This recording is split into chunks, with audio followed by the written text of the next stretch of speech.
It's 11:42 p.m., and this is Zane Thatcher coming to you on 104.6 FM from what's left of my studio on the second floor of an old brick building that smells like dust and cold metal. Outside, it's 41 degrees and falling, the kind of chill that doesn't just get into your skin. It finds a way into your thoughts. The wind's been steady all day, but tonight it feels heavier, like it's carrying something in it. The streets below aren't empty exactly, but they might as well be. Every so often I catch the sound of footsteps, quick and deliberate, and they never pass under the streetlight anymore. The glow from those bulbs looks sickly, pale in a way I can't explain.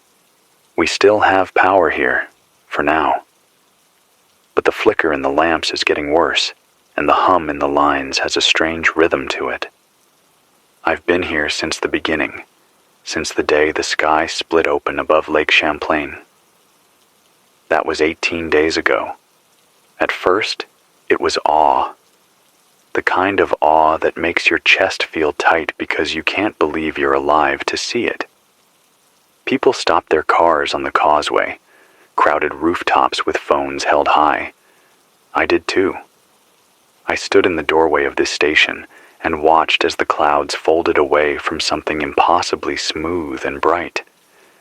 The news called it the Ark. The name stuck, but it was wrong from the start. It wasn't an ark. It was a scalpel, and we just didn't understand what they came to cut.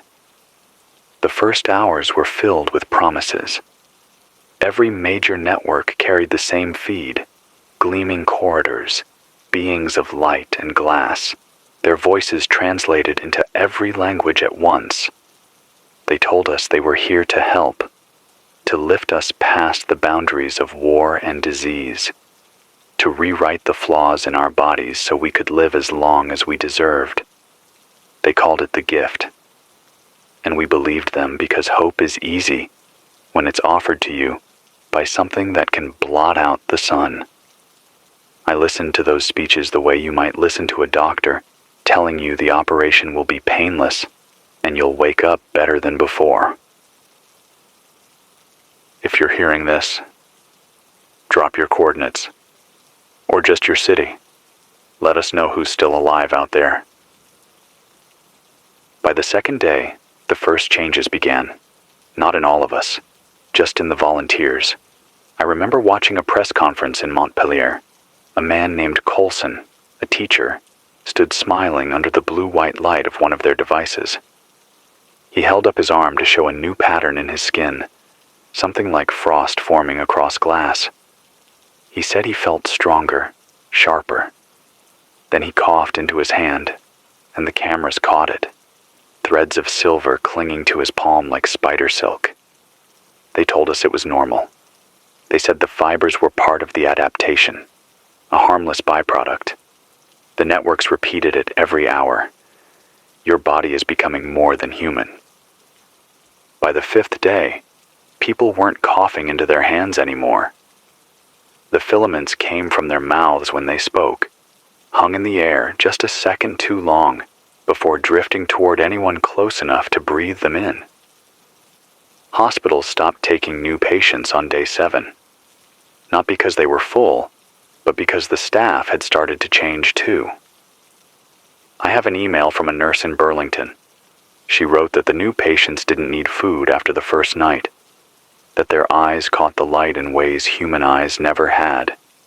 She said their voices had started to overlap, speaking the same words in unison, even from separate rooms. I didn't leave the station after that. I couldn't risk it. I could feel something wrong in the air, like the charge before a thunderstorm, but without the storm to break it. The news anchors smiled a little too long between stories. Weather reports stopped mentioning temperature. And then, on day 10, the gift stopped being optional. They came in small ships, silent, black shapes that slid between rooftops. They didn't force anyone. They didn't have to. They'd learned our streets, our houses, the rhythms of when we were alone. People walked outside as if answering a question I couldn't hear. Sometimes they came back within the hour, skin threaded with that same frost pattern Coulson had shown on day 2. Sometimes they didn't come back at all. I'm telling you this because you might still be in a place where you think you have a choice. If you hear their voice, on the street, in your head, do not answer it. They don't take you by force. They take you by invitation. And once they've begun, there's no taking it back. The signals are different now. FM bands carry whispers under the music. Phrases repeated so quietly, you'd think they were a glitch if you weren't listening for them. Shortwave frequencies bleed into each other with tones that make your teeth hurt. Even the emergency alerts have been rewritten. The last one I heard didn't warn about weather or danger. It just said, synchronization is life. Life is synchronization. I don't know how many are still unaltered. The streets make it hard to tell. Some look human still. They move like us, wear our clothes. But if you catch them in the corner of your eye, there's a flicker in their outline, like heat above asphalt. And they're never alone. Even if you only see one, there's always another within sight, watching. I've got more to tell you. What I've seen. What I've learned from the scraps of real broadcasts that still get through. But the generator's running high, and I want to make sure the next hour is worth the fuel. If you're out there and still human, tune your radio to 104.6 FM at the top of every hour. I'll keep talking as long as the airwaves are mine. It's just past midnight now, a little after the hour, and the power meters on the rack keep bobbing like they're breathing along with me. I'm still on 104.6 FM, still in Burlington, still watching the sky throw that dull milk color over the lake like someone smeared a thumb across the stars. The building pops when the wind shifts, a quick hollow thud in the old wood, and I can tell which apartments are empty by the way the sound carries. Which walls stopped holding heat when their radiators went cold. I've shut the main breakers to everything I don't need and run a short jumper straight from the inverter to the board, so if I have to, I can yank it free and move the whole thing to the stairwell in a hurry. I've done that twice this week already. The transmitter is running at about 1/3 of what it should, but the antenna line is clean, and the SWR isn't screaming at me. So the signal should carry as far as the college, and maybe to Winooski, if I keep my voice even. If you're listening from Essex Junction, you might catch me as a soft murmur under static. If you're across the water near Plattsburgh, and the wind is right, the lake sometimes helps. It's funny what still helps. The first day that told me something was off, really off, wasn't the day the Ark arrived. It was 3 days later, when the emergency channel for the airport switched from words to tones, and nobody said why. The tower used to hum at 121.5 like a heartbeat you didn't have to think about. Then it started dropping a pattern. Low, low, high, long high, and after a minute of nothing, it would do it again. I called a friend, a retired lineman named Harlan, who spent half his career perched on steel above valleys you can't see the bottom of. He knows the grid, the way some people know their own houses in the dark. Harlan came by with a pocket scope and an old headset and listened along with me. He didn't talk for a while. When he finally did, he didn't use the big words we used to throw around on this station when we had a science hour. He just said, "They're using what we built as a voice box." Then he handed me the headset and told me to stop listening to it raw. "Noise floor," he said, tapping the side of the board. "Keep noise in the room. They're trying to get your brain to line up with it." I've left the small fan on ever since. It rattles a little, and sometimes I talk into that rattle so I don't forget my own rhythm. If you're in a place where you still have power, or a generator, or a battery bank you can spare a few hours on, try to hold a little sound around you when you sleep. A radio turned low, but not tuned to the new voices. A fan. Even the crinkle of a trash bag if that's all you've got. The tones aren't magic. They're just precise, and your body is good at following a lead without thinking. That's what they counted on. The gift was never a shot in the arm. It was a metronome set in the air over our heads, and they knew most of us would step to it because we're built to keep each other's pace.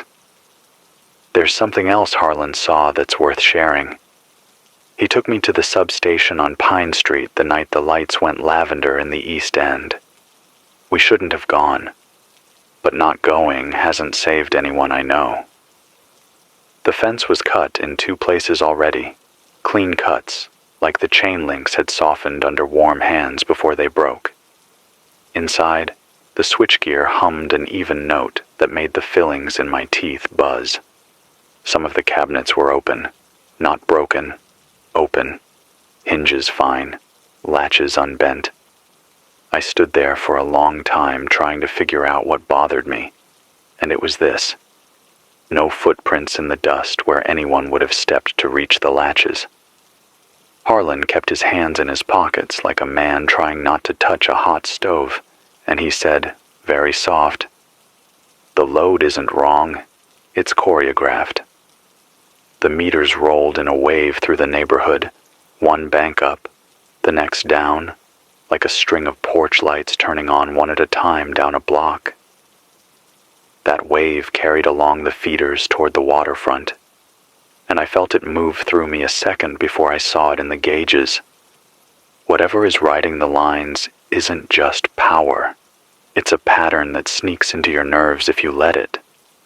I've heard rumors out of Montpellier and Bar that match the rhythm here. Not official anything, just scribbled notes left in places you look twice at. There's a mechanic on the corner of Barry Street who's been leaving oil-smudged invoices taped to his window with stories on the back. He writes that people who took the gift early no longer blink as often. You don't notice it at first, especially if they're talking because the words distract you. But if they fall quiet, you can count slow to 10, and their eyes stay wide and too wet, like they're over-salting themselves on purpose. He also writes that they're starting to prefer a certain kind of light, not bright overhead light, not the harsh white stuff the big box stores use. They like the pale blue wash from the Ark, or these smaller things dropping out of their scouts, plates that look like mirrors until they glow. The light from those plates doesn't make shadows the way it should. It smooths everything out like the edges got sanded down. If you see that light, don't stand in it. Don't let it lay on your skin. Some things in this world are sticky in ways you can't wash off. A doctor I once had on as a guest, her name is Ava. She worked at the university teaching kids how to convince stubborn cells to behave. Sent me exactly 45 words before her account went dead. She said we were never asked to volunteer for a cure. We were asked to host a template. That the template doesn't fight our bodies, it envelops them and makes sure nothing misfires. That if you were designing a way to build a single organism out of millions, you wouldn't want to force it to be the same everywhere. You'd want it to be the same enough to obey, but different enough to adapt to local problems. She ended with this. You don't feel sick at first because it rewards you for letting it in. I think about that when I watch the people in the square walking slow in the evening. They don't look ill. They look at peace in a way you can't fake. The kind of ease that makes your shoulders drop and your jaw unclench. If you've been tired for a long time, that kind of ease is a hard thing to turn down. I said earlier that the gift stopped being optional on day 10, but I need to explain what that looked like because it wasn't tanks on street corners. It was school buses driving their old routes with no one at the wheel, and yet somehow no crashes. It was traffic lights, all turning green in a sweep from east to west, so the buses didn't have to stop. It was loudspeakers on the sides of buildings waking up with a soft tone, like the first note of a lullaby, and then a woman's voice in whatever language you think in, telling you where to stand and how long it would take. People lined up without being told, and the only time the line broke was when someone tried to pull a family member away. Then the line didn't move around the struggle. It stopped and waited and watched, dozens of pairs of barely blinking eyes, and the person doing the pulling gave up and got in line with the others. I watched it from the roof, and I wanted to run down there and grab someone too, anyone, just to prove that I could. But there's a force you feel when 100 people around you have decided on something at the same time. It isn't physical, but it might as well be. I keep a ledger now, a thick one with a green cover that smells like mildew and glue. It's where I write what I see and what I think I hear under what I see. I'm past the middle of it. There are pages where the ink runs because my hands were shaking when I put the words down, and there are pages where the writing is too neat, like I was trying to prove I was calm. In that ledger, I keep lists you might find useful. They're simple lists because I'm not a planner by nature. I had to teach myself to be one. The first list is about air. If you can boil water, you can make a filter that helps. 4 layers of clean cloth, tight weave, folded into a pocket you can tuck a bit of charcoal into. The charcoal isn't magic either. It just likes to hold on to things. If you can't get charcoal, ash from a clean fire is better than nothing. Keep the filter damp. Breathe slow through it. The filaments aren't thick, and they carry their own voice if you let them, so don't. My second list is about light. Some light is safe.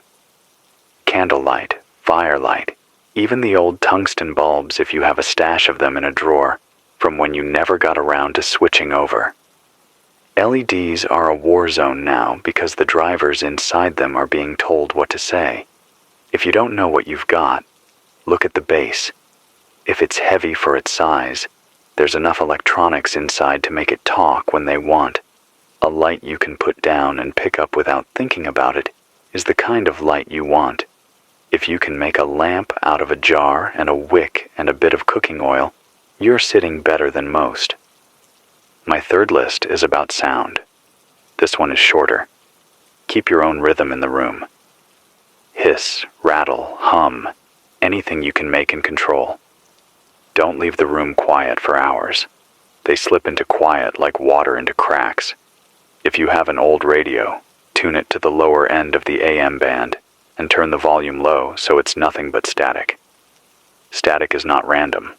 It's messy enough to make the clean lines of the tones harder to find you. I promised I'd be real about what's happening outside the windows too, not just hand out little fixes like I'm stuffing sand in a dam. There are nights when the streets look almost normal. That's worse than when they look empty. People walk dogs that don't pull on leashes anymore. Kids kick a ball and never miss catching it when it rolls back, even if they weren't looking. I saw a group in the park yesterday standing around a wooden bench and moving their hands in a slow circle like they were playing with a ribbon none of us could see. When they were done, the bench had new growth along the grain, fresh wood with a pattern in it, like frost. They sat on it and laughed, low and warm, like they'd always known benches could do that. I used to think change would come as a crash. Turns out, it can arrive as a hush and still wreck everything you recognize. The city tried to resist, at least at first. The mayor gave 3 briefings, and then none. The last one was from a parking garage, and the picture had that weird shimmer to it that the ark's light gives. She said there would be controlled areas for anyone who didn't want the gift, that it was a right the visiting council had agreed to honor. 30 minutes later, the city's main feed posted a map labeled Quiet Zones, and the quiet zones overlapped neatly with the locations of every hospital, nursing home, and food distribution point. I don't think she meant to betray us. I think she was given a map and a pen and told this was safety, and when you're walking the edge of a cliff with both hands out, you will take any hand offered to you. If you've got someone who depends on you, someone who can't carry their own bag, or who forgets what day it is, make your choices before you're standing in a doorway with 100 eyes on you. Pick a room and make it good. 2 exits if you can. Even if the second is a window into a narrow shaft, you have to slide down on your back. Lay out what you'll grab from left to right so your hands don't have to decide on the fly. Leave notes, but not the kind that would break your heart if you found them later. I found a note on a kitchen counter this morning in an apartment where the chairs were still drawn in and the teacup was still half full and cold. It read, "If you were me, you'd understand." It's a true sentence, and it doesn't help at all. People ask for proof that this is more than a fever dream. I don't have clean lab results to show you. I have examples, and you can take them or leave them. 2 nights ago, down by the ferry dock, I saw a woman named Ida. She runs a stand at the farmer's market. Bring a jar of honey to the edge of the lake and pour it into the water in a slow line. The honey didn't break up the way honey does when you spoon it into hot tea. It held together, a long gold thread slipping under the surface, and then the water beneath it brightened in a veil that ran out 20 feet from shore. Fish rose under it, not gasping, just lifting as if their bodies had decided to be less heavy. Ida stood very still with that not blink and watched the fish turn like a page turning in clear light, and when the veil faded, the fish didn't drop toward the bottom again. They swam in a line along the dock toward the south, and the whole time their bodies kept a perfect distance from each other, like each one knew the other's shape without looking. If you're still human and you're thinking, maybe the gift is good if it can teach the water to be kind and the fish to keep their distance, I won't talk you out of that. I will say this. Everything I've seen them make beautiful costs a piece of us that doesn't grow back. And the price isn't always taken from the person who agrees to pay it. I should talk about transport, because the roads are a trap now. Engines with computers in them are more theirs than yours. You can try to cut the battery and it'll still wake when their tone runs through the panel. I've seen a pickup roll down a street with no one in it, turn at the stop sign, reverse back into a driveway, and stop with its bumper exactly a quarter inch from the garage. If you have something older than the 90s and it still runs, guard it the way you would guard your own heartbeat. Keep the gas can hidden in a place that would make no sense to anyone but you. If you have a bicycle, tape the spokes. The little glints from the spinning wheel have started to call attention at night. I don't know why. It doesn't matter why. Cover them with black tape and ride slow. The question that keeps coming up when I flip through my ledger is this. What do they want us for? Not as meat, not as slaves. The word that keeps showing up on scraps of paper and in nervous mouths is chorus. They want a chorus, not a choir you go home from when the song ends. A chorus you live inside of. A chorus that decides how you sleep and how you wake, and whether your knee hurts or doesn't, and whether you feel like eating or not. There's a peace in the idea of being held in a song so big you don't fall out. There's also an end to the part of you that hums a different line under your breath when no one's listening. I'm not a poet, but even I can feel the pull of those two truths. The strongest theory I have, pieced together from Ava's 45 words, Harlan's quiet hands, a nurse's shaken letter, and my own stubbornness, is that the template they're writing into us isn't uniform. It's a set of rules that let them keep adding parts without crashing the whole. Old code folks used to call that forward compatibility, a system that only asks that new parts agree on a few hard things. Everything else is flexible. You can see it in the way people change. Some get the frost along their skin and a taste for that weird clean light and nothing else. Some start speaking in braided voices and walking as if the air under their feet is thicker than it should be. I saw a man step off a curb today and not drop the 1.5 inches to the road. He just slid out and his foot met the pavement, like the pavement had reached up to meet him. I put my palms on my desk after I saw that because I needed to feel wood being exactly wood. There have been military flights, not many. The ones that come over at dawn stick to routes that make sense if you know where our old radars are. The ones that come at midnight don't. They drift, and then snap in a fast line, and then drift again. I heard someone say a colony of bees flies that way when it's looking for a place to build, and then decides all at once. I don't know if that's true. I do know that we lost the broadcast out of the Coast Guard station on day 12 and got back something that used the same call sign but spoke like a substitute teacher who learned your names from a list. It offered safe harbor if you took the gift. It told you the names of your neighbors who already had. It promised that your children would never catch a cold again if you came now while uptake was high and alignment easy.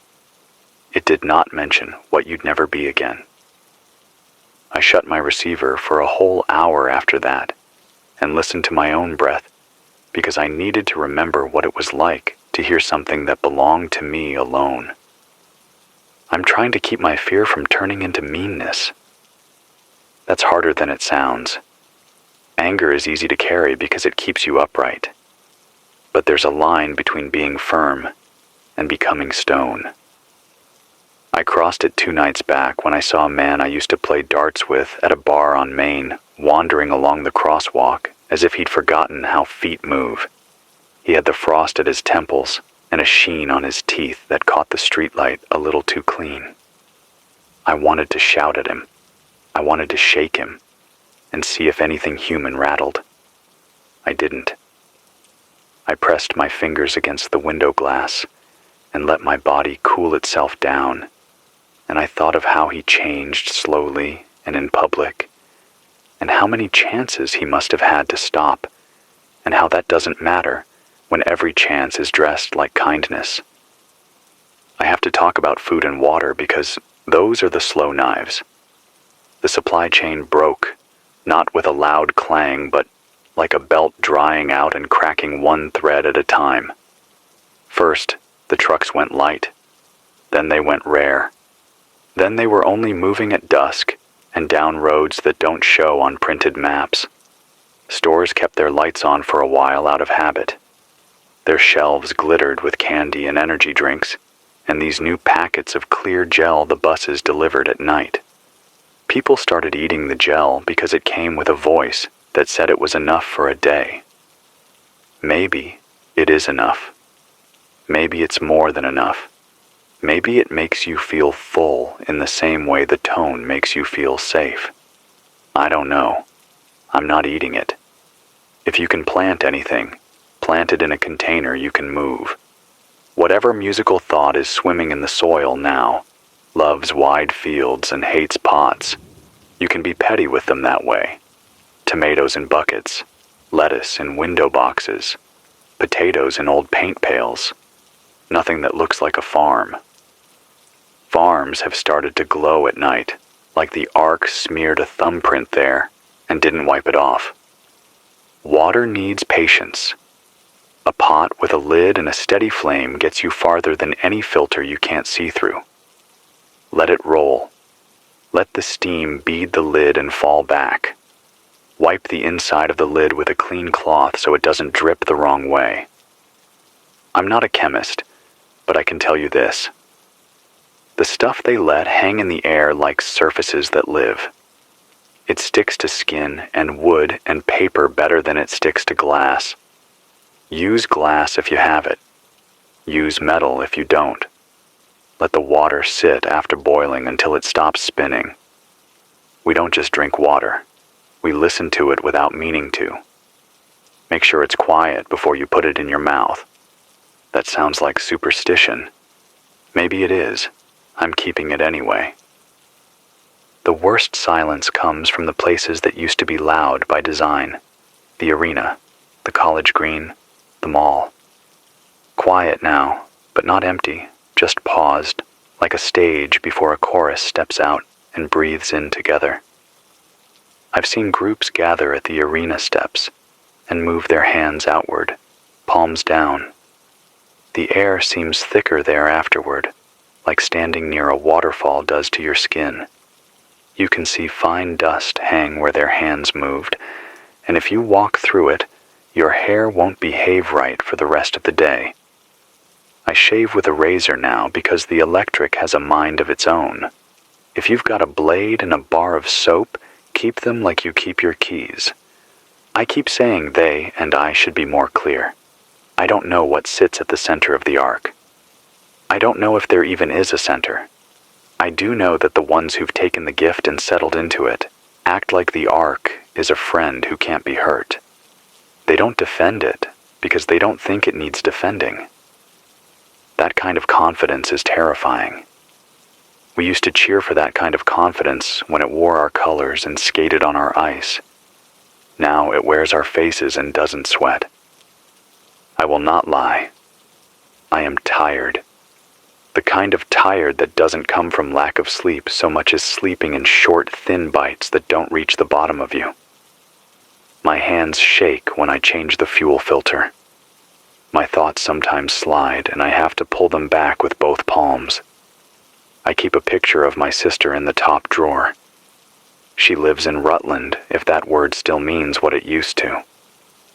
She texted me on day 9, a picture of the church lawn covered in that soft mirror light and 3 lines. It's beautiful. It's quiet. Come. I haven't heard from her since. I want to believe she's safe inside that quiet, sitting without pain in her bad hip, laughing at the idea that shoes have to match your outfit. I also know that if she spoke to me now, her voice would carry a second voice under it, like 2 radios tuned to the same station, but off by just enough to make your head tilt.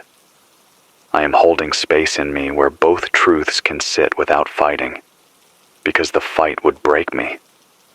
I promised you insider theories, and I've given you scraps from smart people who had minutes to send them. Here's one more from a man named Gersh, who taught freshmen how to build circuits from parts that didn't look like anything until you put them together. He scrawled on the back of a receipt and stuck it in my mailbox before the postal routes twisted themselves into something else. He wrote, "They are running an overlay, not erasing, layering. They never delete because deletion wakes the part of you that claws and screams. They add until you forget which layer was yours." He underlined forget and then wrote, "Remember by doing." That is the best advice I've been handed. Remember by doing. Cook over a flame, fold a paper crane, sharpen a pencil with a knife. Pick a lock you own just to feel how the pins click. Wind a clock, sew a button, anything that keeps the layer called you from going thin. I will stay on this frequency as long as I can keep the fuel clean and the radiator from blowing its top. The arc of my voice is not a cure. It's a string you can hold with one hand when the floor decides to ripple. Top of the next hour, I'll share what I've learned about places that hold out naturally, bridges that throw the tone back at itself, culverts that whistle wrong when the pattern tries to run through them, stairwells that eat whispers. There are maps that still make sense, but they're not the kind we used to fold in glove boxes. If you make it to dawn, open a window and breathe air that hasn't been told what to do by a speaker. If you don't trust your window, Breathe into your hands and pretend you're a kid again, fogging glass. You're still here. I'm still here. We can be small and be human at the same time. It's 1:06 in the morning, and the temperature's dipped into the high 30s, the kind of cold that makes the skin on your knuckles split if you keep them in your pockets too long. But right now, I'm letting the air get in. I've cracked the north window just an inch. The wind smells sharp, like aluminum and wet bark, and I'm listening for that faint whistle it makes when it runs through the gap. That sound means the street's still empty enough for air to move the way it should.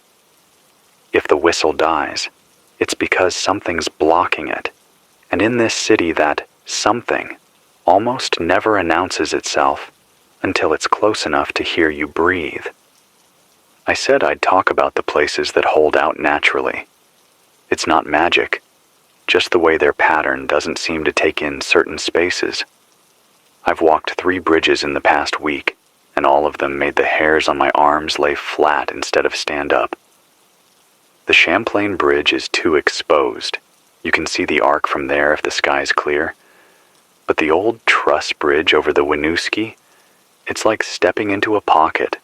The metal groans under your feet, and you hear your own steps twice, but the air doesn't hum the way it does in most open places now. Maybe it's the way the beams cross over themselves, scattering whatever they try to send. If you have to move and you've got a bridge like that, use it, but never stop in the middle. The stillness might make you think you're safe enough to linger, but you're outlined against the sky there, and eyes from shore don't miss outlines. Culverts work too, the wide concrete kind, the ones you could walk through without ducking. The echo inside them doesn't carry the tones. I don't know why. Could be the curve, could be the material, could be something about the way water carved its own lines before the pipe went in. But if you're hiding in one, remember this. They'll avoid stepping into the shadow, but they'll wait outside as long as it takes. I spent 9 hours in one 2 nights ago with a stranger from out near Shelburne. We didn't speak. We barely moved. I learned his name was Ben only because he had it written in marker on the side of his water bottle.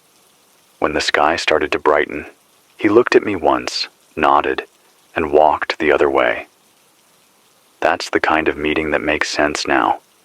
No story, no questions, just an agreement to be in the same pocket until it's safe enough to leave.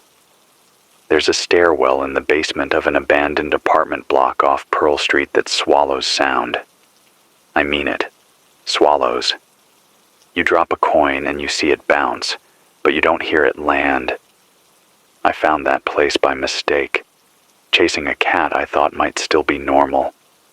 I couldn't hear my own boots on the concrete there. My breath felt heavy in my chest, like I was underwater.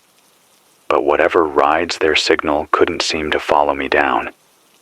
If you find a spot like that, mark it somehow, but don't make it obvious. I carved a single notch into the doorframe at waist height. To anyone else, it's just damage, but I'll know it if I ever need it again. The more I map these spots, the more I'm convinced their reach isn't everywhere at once. They want us to believe it is, but there are seams, places where the net doesn't catch because the shape is wrong. When you find one, your body knows before your mind does. The tension leaves your shoulders, your jaw unclenches, the light feels softer. That's how they'll get some of us in the end, by learning to fake that feeling. So don't trust the sensation alone. Always double check. Is the air moving? Is your shadow still crisp? Can you hear your own heartbeat in your ears without it sinking to something else? The city's changed in ways that don't make the headlines. What's left of headlines? Street signs turn when no one's watching. They point you toward the lake more often than they used to. Pigeons don't scatter anymore. They walk in slow arcs, all turning at the same time. Vending machines still hum, but if you put your ear close, there's a pattern under the compressor. I tried one yesterday, pressed B6 for a bottle of water.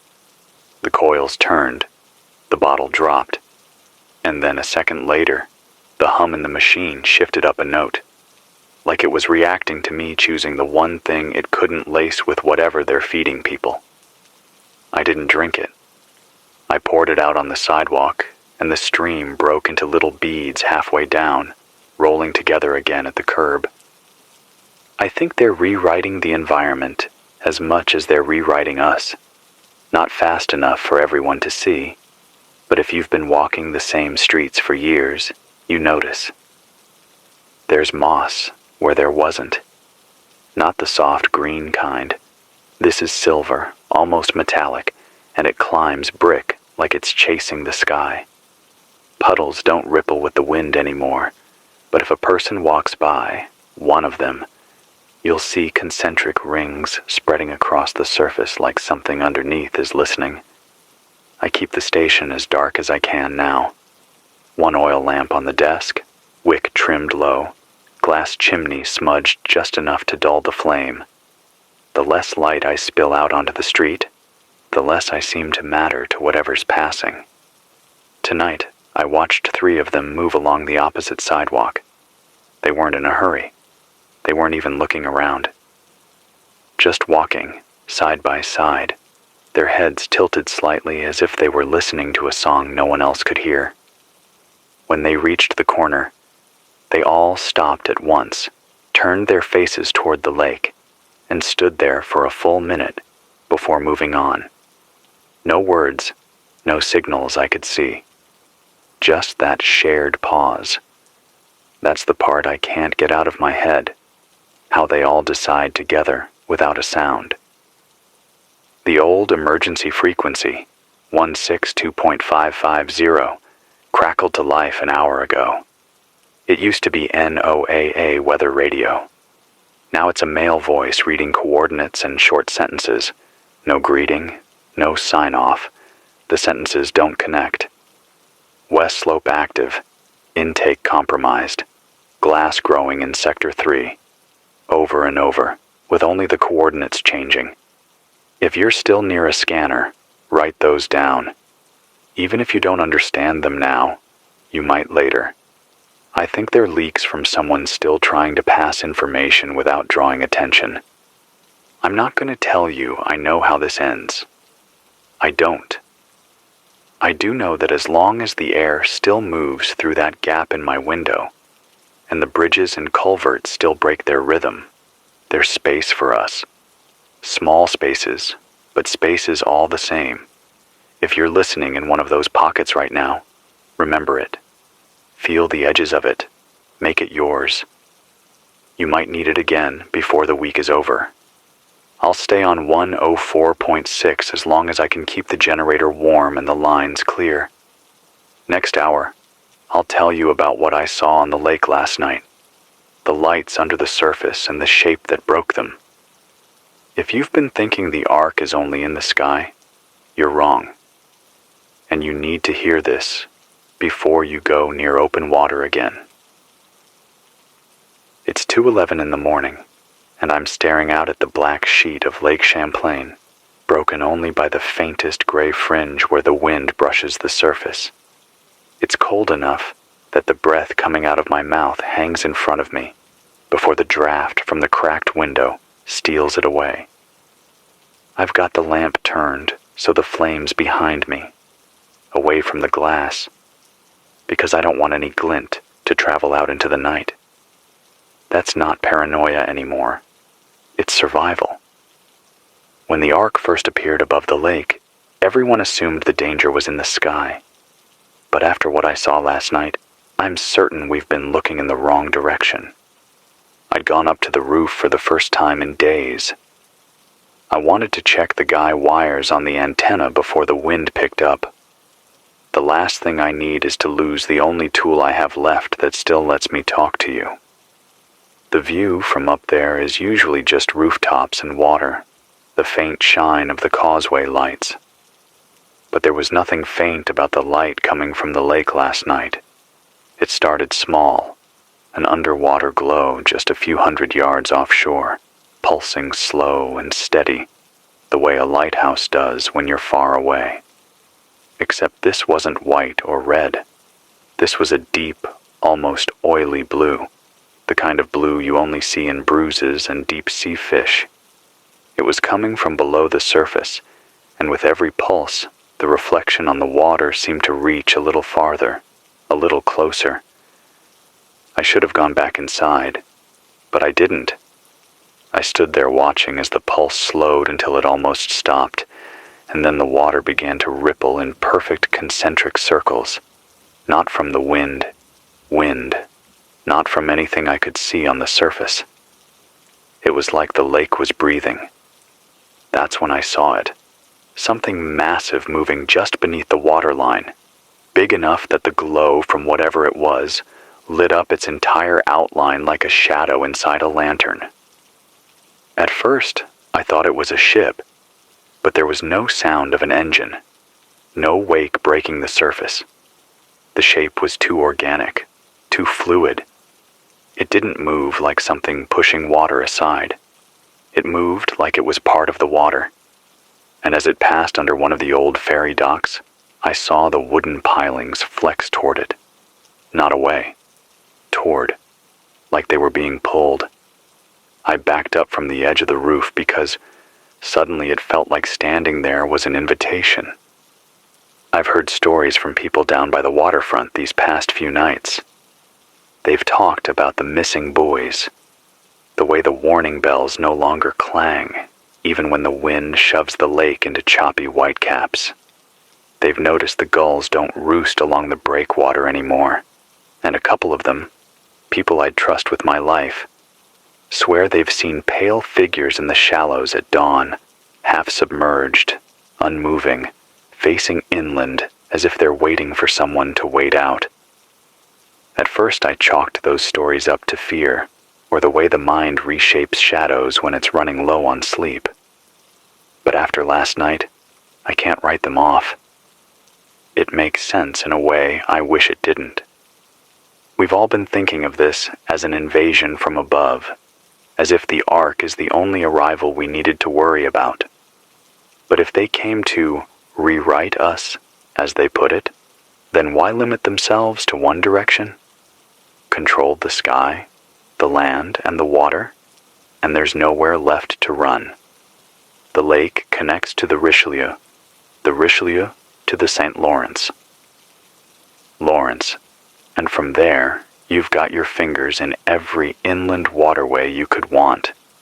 If they've seeded something into those channels, something that can move under the surface without breaking it, then any place with a shoreline isn't just vulnerable, it's already compromised. I keep thinking about the light. It wasn't just illumination. It had that same strange steadiness as the tones in the emergency bands, the same hypnotic rhythm that makes your body want to match it without meaning to.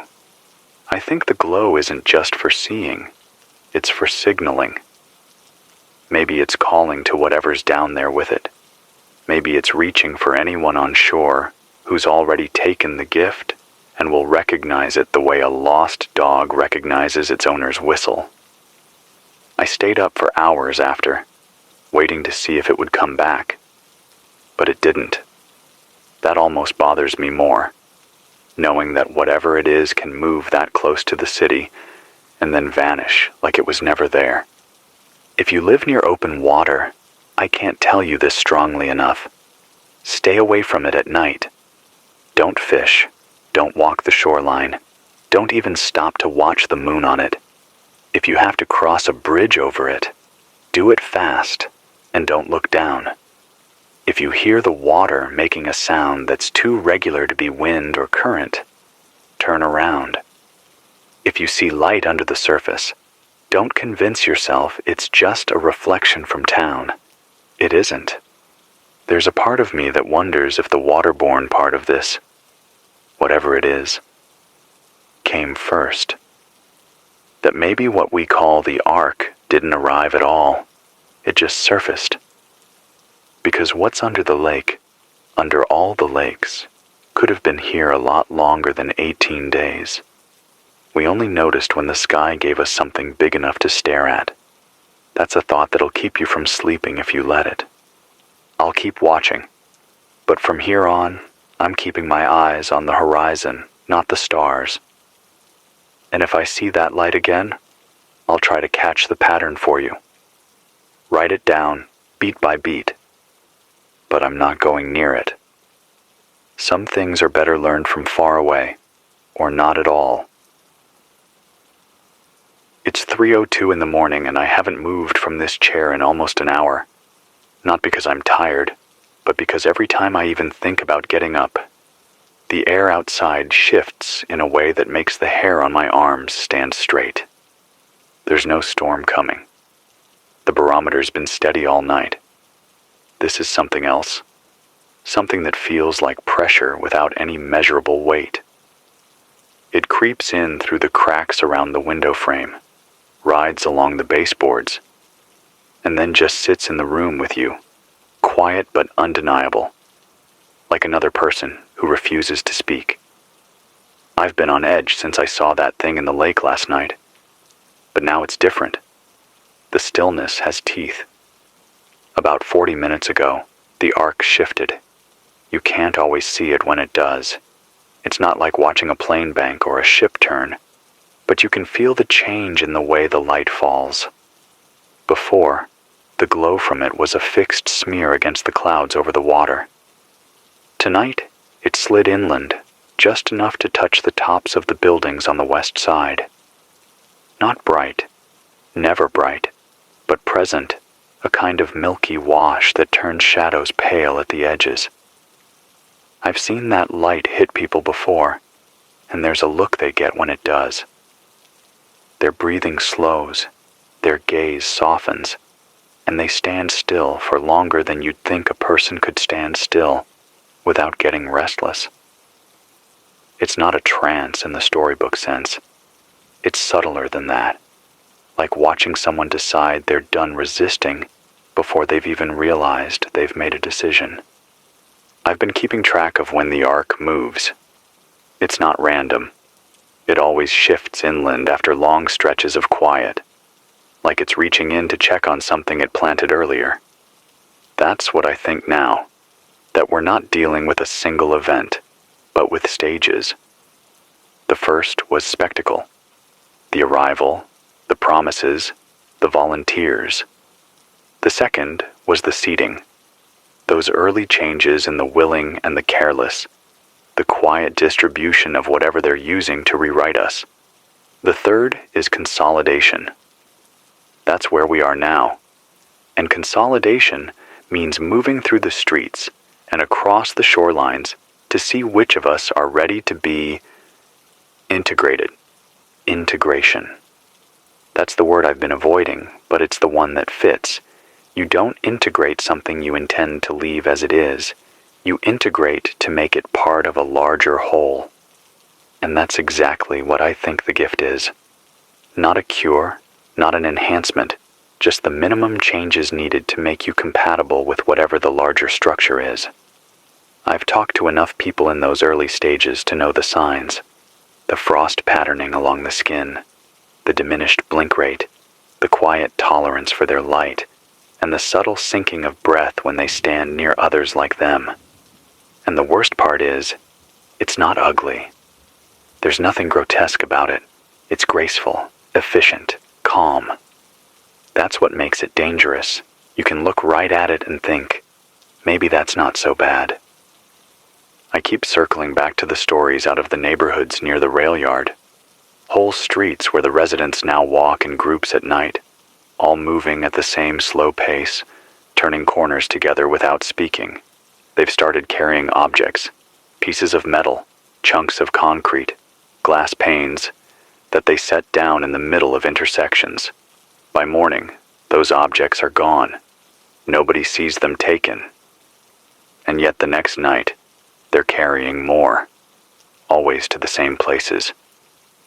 I don't know if the Ark collects them directly, or if the people themselves are building something in pieces so small and scattered that none of us can see the full shape yet. That's what scares me. How much could be happening right in front of us, disguised as meaningless fragments? A man named Porter stopped me yesterday, one of the few still moving alone, still human as far as I could tell. He's been cataloging changes to the city grid, literal changes to the map. He says streets are closing themselves off without barricades, just sudden shifts in the layout. An alley he used for years to get from Battery Street to the waterfront now curves away from the lake entirely, and if you follow it, it spits you out 2 blocks east, like it always meant to go that way. Buildings he's known for decades have doors that open into rooms that shouldn't exist, rooms that feel bigger inside than they are outside, lit by that same pale wash, empty except for the faint sound of something humming in the walls. He thinks the arc isn't just rewriting us, it's rewriting the city.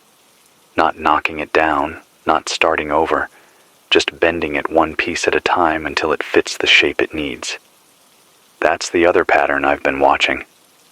It's not just people and places, it's systems. The FM band is littered with empty carriers now, frequencies where the static is too even, too perfect. The water pressure in the mains drops every night at 2:30 a.m., like clockwork, then rises again just before dawn. Delivery trucks still come into town, but no one sees them leave. They roll in, full, and vanish before morning, and whatever they brought disappears into buildings with no lights and no signs. And I think, no, I know, that the arc sees all of it. Not through cameras, not through satellites, but through us, through anyone carrying the gift. They don't need to watch with eyes when they can watch through every connected mind. I don't know if there's a way to stop it. I don't know if stop is even possible anymore. But I do know that as long as there are seams, those bridges, those culverts, those stairwells that swallow sound, there's room to survive outside of it. And surviving outside of it matters, even if only to remember what outside feels like. Because when you're in it, I think you stop noticing there's anything to miss. The arc's light just shifted again, a slow pan back toward the water. Maybe it's done for the night. Maybe it's just decided its work here is complete for now. But I can't shake the feeling that each of these sweeps is a tally, a count of how many of us are left untouched. And every time, that number gets smaller. I'll keep talking as long as I can. If you're still human, keep listening. If you're not sure, find a seam and stand in it. Let the silence be yours, not theirs. It's 4:07 in the morning, and the city feels like it's holding its breath. Even the wind outside has gone thin, like it's moving around us instead of through.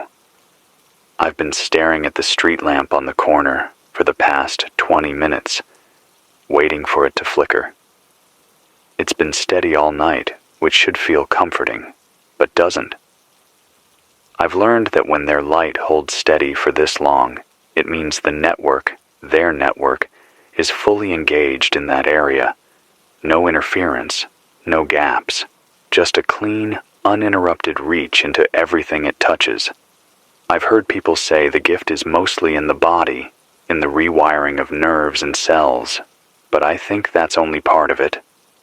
The rest of it is in the space between things, in the air, in the light, in the patterns we can't see but move through every day.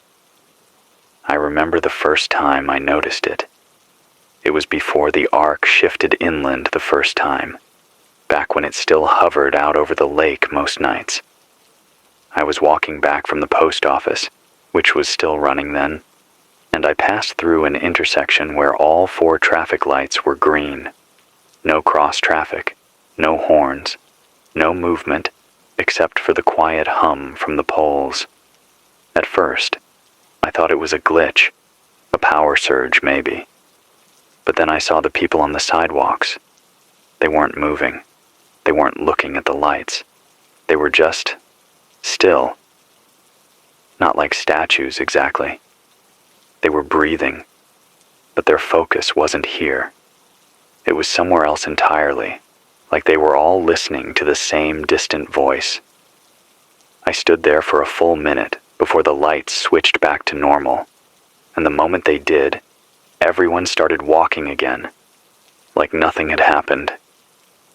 That was the first time I understood they didn't need to stop traffic with force. They could stop us with attention alone. Since then, I've been paying closer attention to those pockets of stillness. They happen more often now, sometimes in places that make no sense. Side streets, alleys, abandoned parking lots. The gift changes how people move through those spaces. They slow down, look around, and then stand in formation without ever being told. If you're outside one of those pockets, watching from a distance, it's almost beautiful in a way that makes your gut twist. Perfect spacing. No wasted motion. A unity that human beings aren't built to hold for long. And then, when it's over, they scatter, like it was nothing. I think those moments are part of the integration process, not just testing the body's responses, but syncing everyone involved into the same rhythm. There's a block on the east side where this happens every night now. It's near the old textile mill, the one with the red brick walls and boarded-up windows. I've been there twice, both times keeping to the shadows across the street. Around midnight, they start arriving, sometimes two at a time, sometimes alone. They don't speak to each other, but they move like they've been given the same map. They form a ring around the front entrance of the mill, and after a few minutes, something begins inside. You can't see it through the boards, but you can feel it in your teeth, like the faint buzz you get from standing too close to an old CRT monitor. The first time I felt it, I backed away without thinking, but I stayed close enough to see the aftermath. When they're done, they leave in pairs, walking shoulder to shoulder.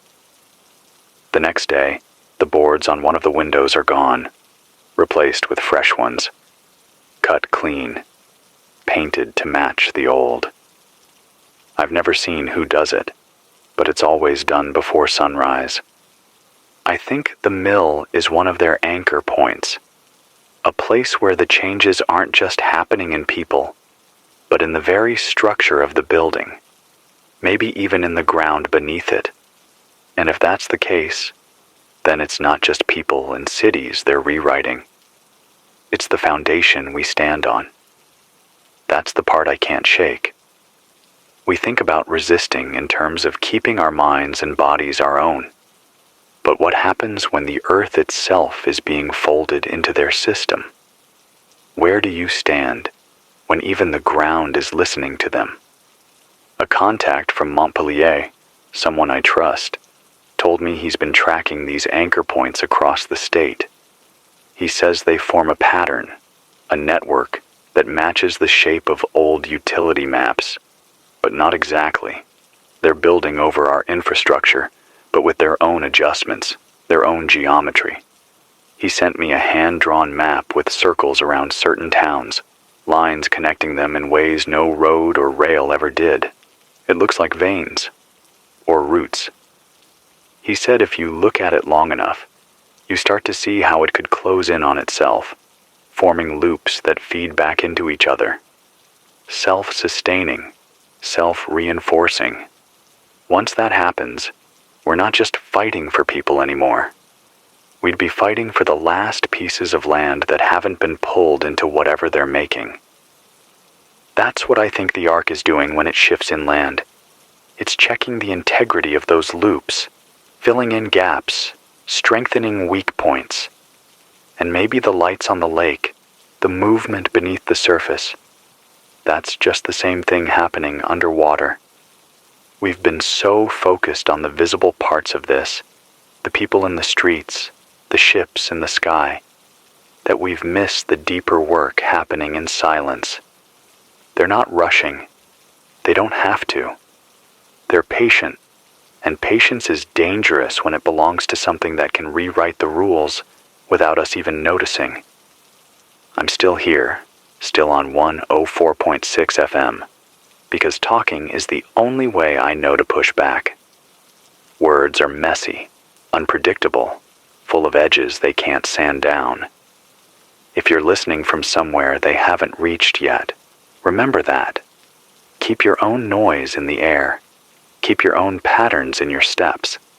Because the moment you start moving in time with theirs, even just a little, you're already halfway inside.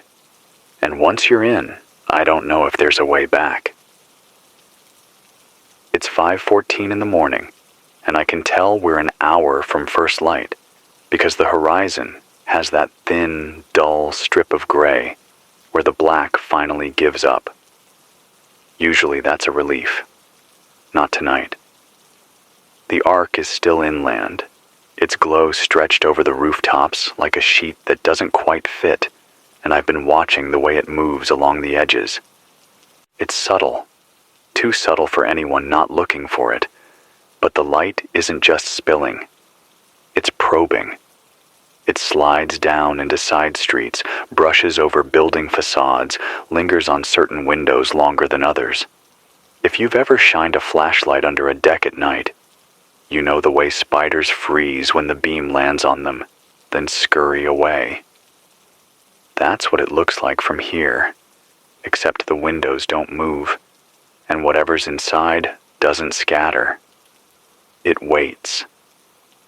I keep thinking about what Porter told me last week, that the arc's light isn't just illumination, but a form of mapping, not a photograph, not even scanning in the sense we understand it, but imprinting, like it's leaving behind an invisible layer each time it passes. If you've ever used tracing paper, you know how it works. You copy a little bit each time until the original is fully outlined. He thinks every sweep adds to that outline, filling in the missing pieces until there's a complete template of whatever's underneath. Streets, buildings, people. Once they have that, they can rebuild it anywhere, and maybe that's the point. Not just changing us here, but creating a pattern they can reproduce somewhere else. Another city, another world.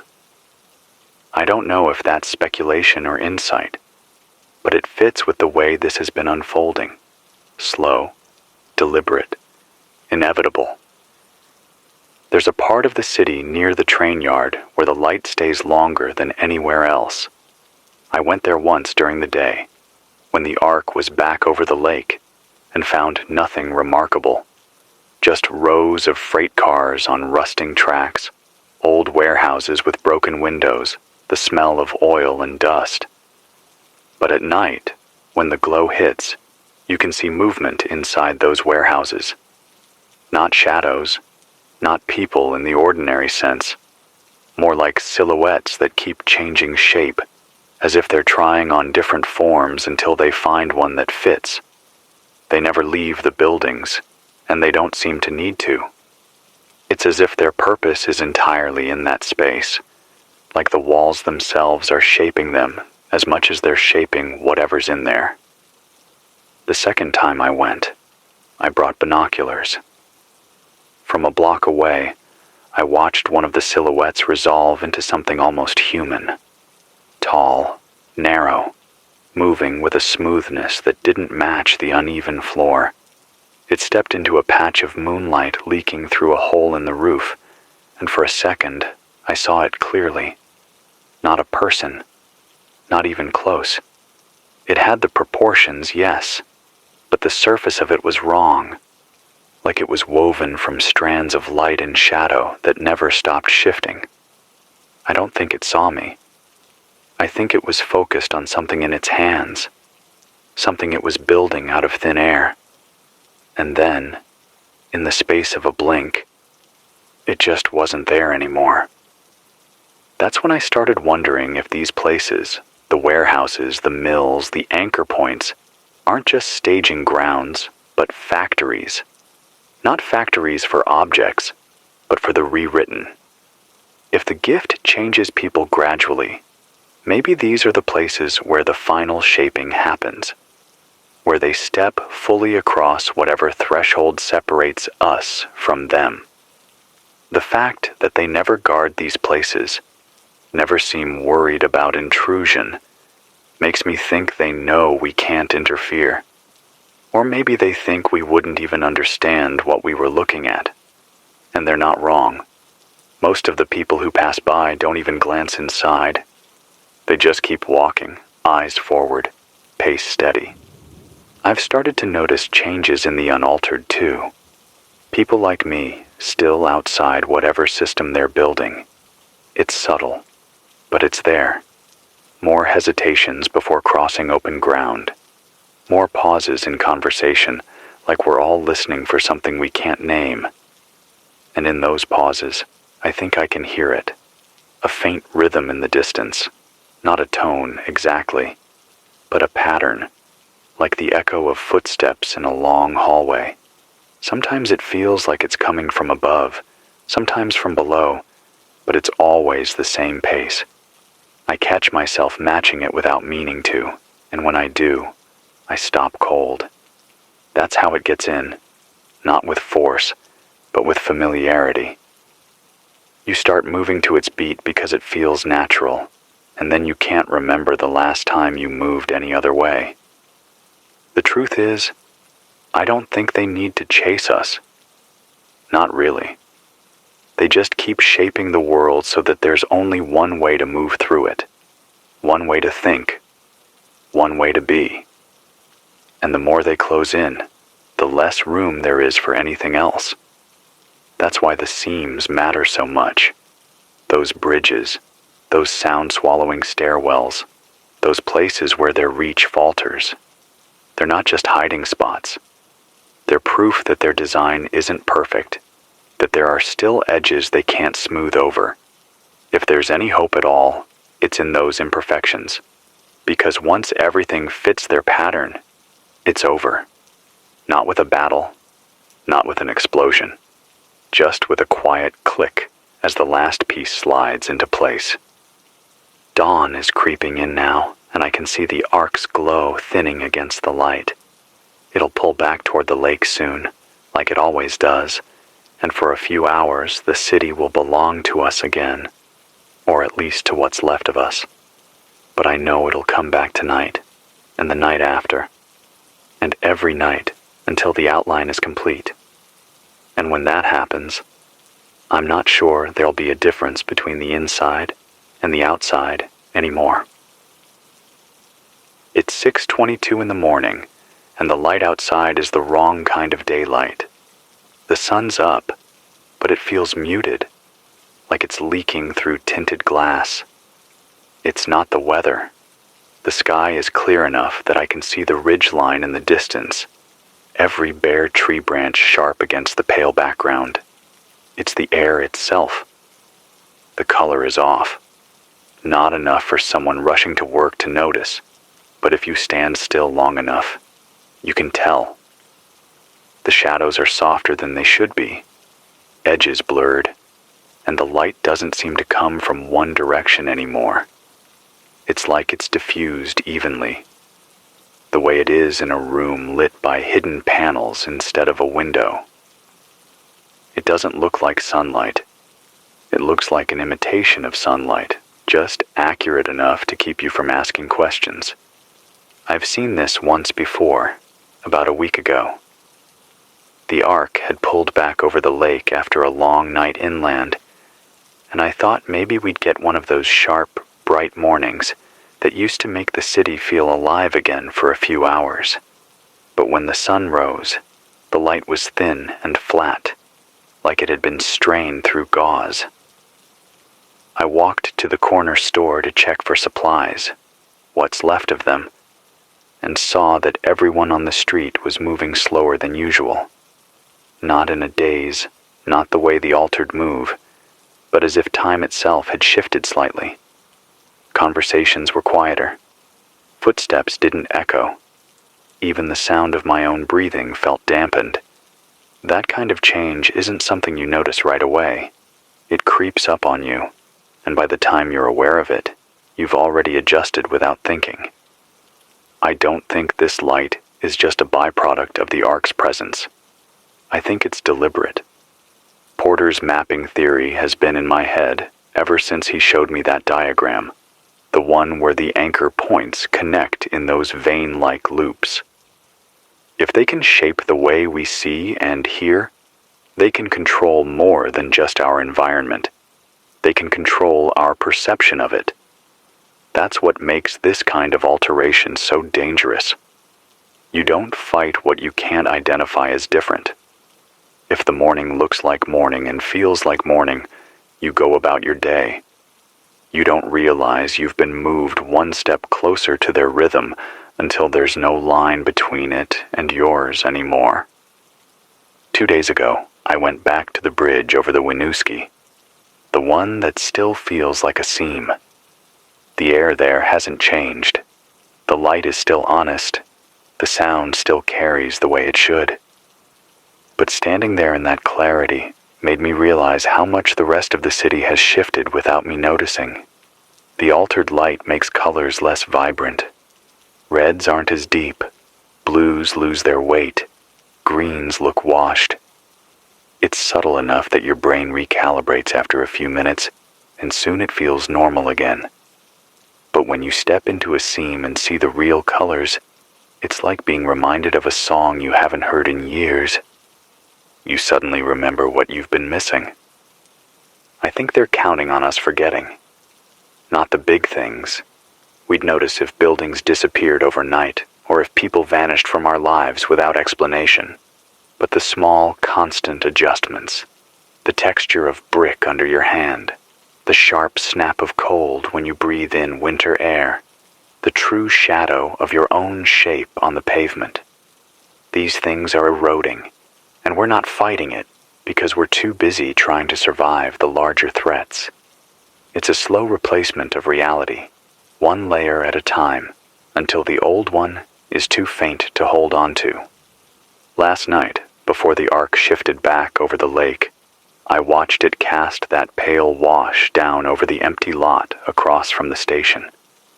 The ground there is uneven, patches of cracked asphalt and frozen mud. But under the light, the cracks smoothed themselves out, at least to the eye. It wasn't a trick of the shadows. It was something in the way the surface reflected.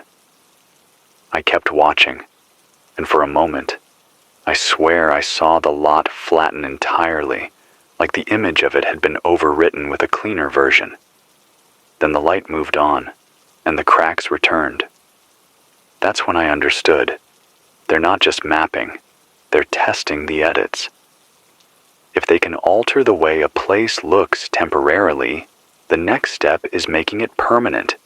And once they can rewrite the ground, they can rewrite anything, streets, rivers, coastlines, until the geography matches whatever system they're building. That thought should terrify me more than it does. But maybe that's the worst part. Maybe I've already adjusted to the idea without realizing it. That's the thing about slow changes. They don't demand a reaction.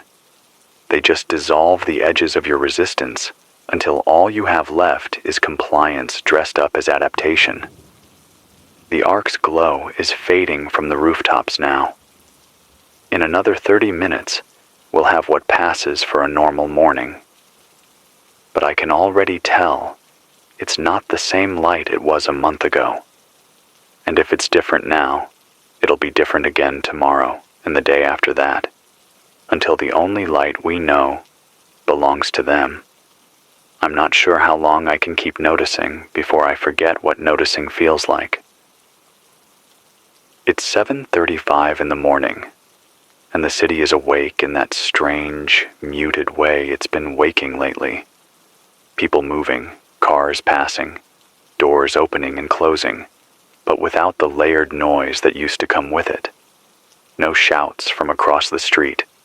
No clatter of deliveries being dropped on sidewalks. Even the dogs, the few that are left, don't bark anymore. They just watch, heads tilting like they're listening for something I can't hear. The sunlight if you can call it that, is still that pale, even wash with no real source you can point to. It feels like someone dimmed the world without changing the bulb. I can see for blocks, but the distance doesn't seem to matter. Everything looks like it's being viewed through a sheet of thin ice. I walked 2 blocks this morning to check on an old fire escape I've been keeping as a fallback route. It's on the side of a brick building that used to be a bakery, and it leads to a roof with a view straight to the waterfront. The ladder's still intact, though the bolts holding it to the wall are slick with that silvery moss I've been seeing in more places now. It doesn't just grow on stone and metal anymore. It's starting to appear on glass. That's new. At first, I thought it was frost, but frost melts under your fingers. This stuff feels dry, almost brittle, and it holds heat in a way that makes no sense. I put my hand on it, and it felt warmer than the air, as if it was pulling in light, storing it. My first instinct was to scrape it off, but I stopped. If it's part of their mapping or their reshaping, disturbing it might be the same as tripping a wire. From that rooftop, I could see the ark still sitting low over the lake, though sitting isn't quite the right word. It drifts, but with purpose, never turning in circles, never wobbling. Just a slow, precise glide, like it's drawing lines only it can see. I've started to wonder if its presence here isn't just about us. If the loops Porter mapped are correct, we're only one segment of something bigger, a grid that could extend across continents. The arc doesn't need to be everywhere at once. It just needs to be where the pieces connect. The rest can be filled in later, once the main framework is in place. On the way back from the rooftop, I passed the old municipal building. The front doors are locked, same as they've been since week 1, but the blinds on the second floor were open for the first time in days. Behind them, I caught the faintest ripple of movement, like fabric shifting in a draftless room. It wasn't a person, not in the way you'd expect. The outline was too fluid, too ready to collapse in on itself. It's the same kind of movement I saw in the train yard warehouses, shapes that haven't settled on their final form yet. It's one thing to know those shapes exist in closed-off spaces. It's another to see them in a place where official decisions used to be made. Whatever is happening inside that building now, it's not governance. I don't think they're hiding these changes anymore. Not in the way they were at the start. Back then, there was a certain carefulness to how the gift was introduced. Volunteers, public displays, the slow filtering of altered people into the crowd so you wouldn't notice their differences until you were already used to seeing them. Now it's bolder. The light falls on whole blocks at once. The moss appears on storefronts and public benches. Streets get rerouted overnight, and people follow the new paths without asking why. I think they've reached the point where resistance from those of us still outside their system doesn't factor into their plans. We're not an obstacle anymore. We're a temporary condition. The worst part is how many of us have learned to navigate within their changes, even while knowing what's happening. A seam opens, a bridge, a culvert, a dead zone in their mapping, and instead of using it to fight back, we use it to hide for a while, then step right back into their territory when we have to. Survival is a hard habit to break, and they know it. The seams are shrinking too. That stairwell I told you about, the one that swallows sound? I went back there yesterday, and the silence isn't as deep as it used to be. You can still hear your own breath, but there's an undertone now, faint but steady, like the hum of distant machinery. They're learning how to close even the smallest gaps. I don't know how long I can keep broadcasting from here. The station's walls are beginning to show that same creeping moss at the baseboards, and the sound in the transmitter room isn't the same static hum it's always been. There's a rhythm in it now, buried deep, like a heartbeat that isn't mine. I still have power, and I still have a signal, but I can feel the ground shifting under both. I'll stay on 104.6 FM until the air in here stops feeling like my own.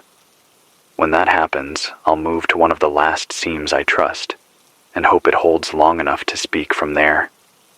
If you're still unaltered, still human in the way we remember being human, take note of your surroundings today. Notice the light. Notice the shadows. Notice the surfaces under your hands. If they start to feel warmer, smoother, quieter than they should, you're standing in a place they've already claimed. Don't linger there. And if you find a seam, guard it. Because once they erase those last imperfect edges, there won't be anywhere left to stand apart from them. I've been keeping the light off in here for hours now, sitting in the half-dark with just the dull red glow of the transmitter's standby lamp to remind me I'm still on the air.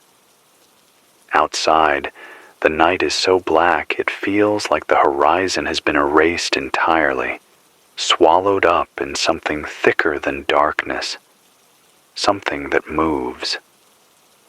The only sound is the faint rattle of the wind pushing against the side of the station, and even that seems half-hearted, like the air itself is tired.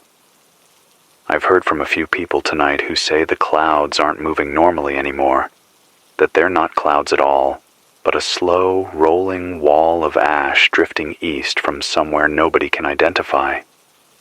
One caller swore he could hear a low humming beneath it, too steady to be the wind, too deep to be an engine. He said it made his teeth hurt. I keep watching the road that runs past the station. Earlier tonight, a convoy came through. 6 trucks, all with their lights off, moving as if the drivers were feeling their way through memory instead of sight. They didn't stop, didn't even slow down.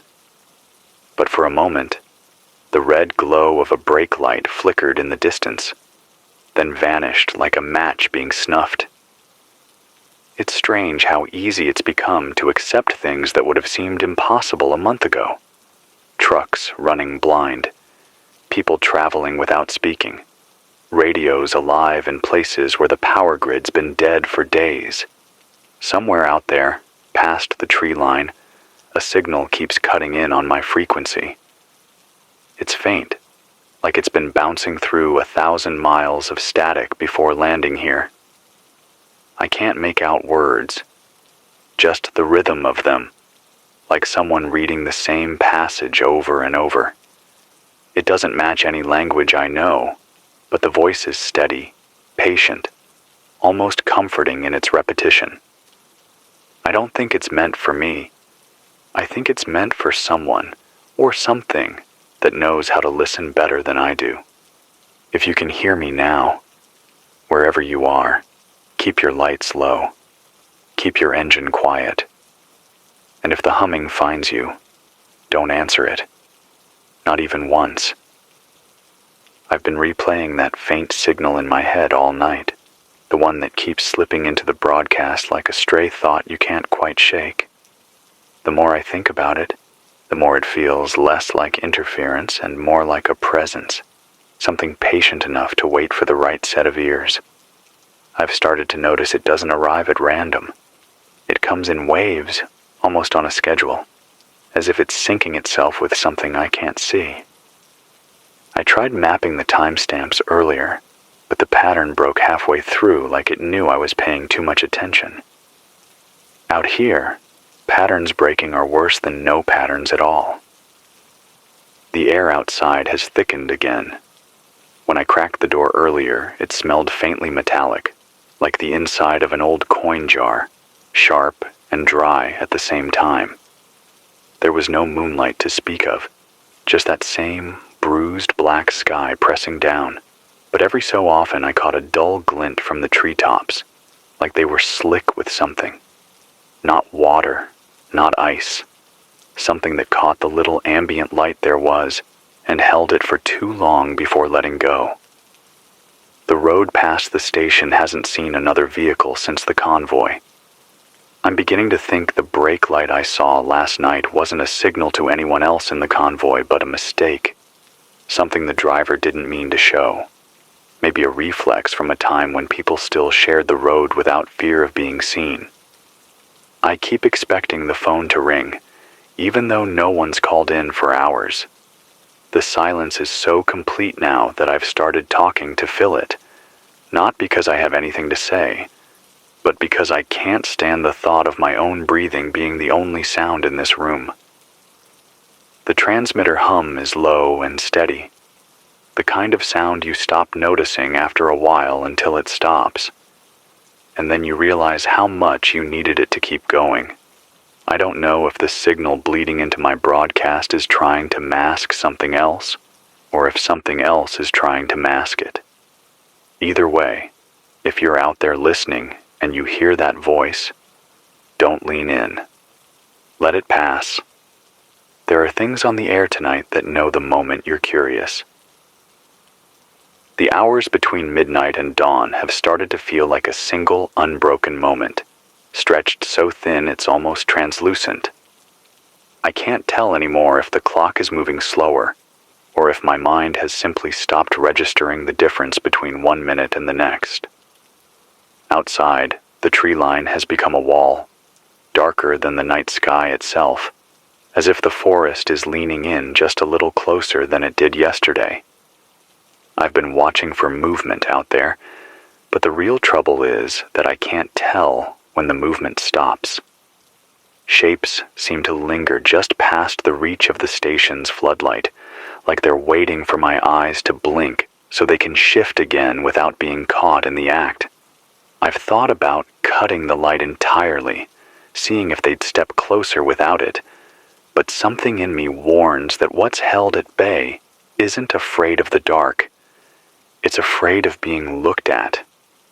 The transmitter has been picking up more bleed from that unknown channel, and the voice, if you can call it that, is no longer whispering. It's speaking in a low, measured tone now, the kind of voice you might hear from a stranger on the other side of a heavy door, steady enough to make you believe it's safe to open it. I haven't been able to make out the words. They twist in on themselves, just out of the range where language becomes clear. But I've noticed the same thing each time it comes through. My skin prickles before I even hear it, like my body knows before my mind does that the air's about to change. The hairs on my arms lift, my breath catches, and then it starts, smooth and unbroken, as if it's been speaking all along and I've only just tuned in. I've been trying to tell myself it's just another broadcast caught in some freak skip pattern, but that theory dies the moment I remember this. I once killed the main power to the entire setup for 15 seconds while swapping the relay. The hum of the station stopped. The static stopped. Everything went dead. And yet the voice didn't. It kept speaking in the pitch-black silence, like it had no need for the equipment at all. I was sitting here in the dark, feeling the weight of it, pressing in on me, and I realized that the voice wasn't just in the room. It was in the air itself, like smoke after a fire, curling into every space, whether I wanted it there or not.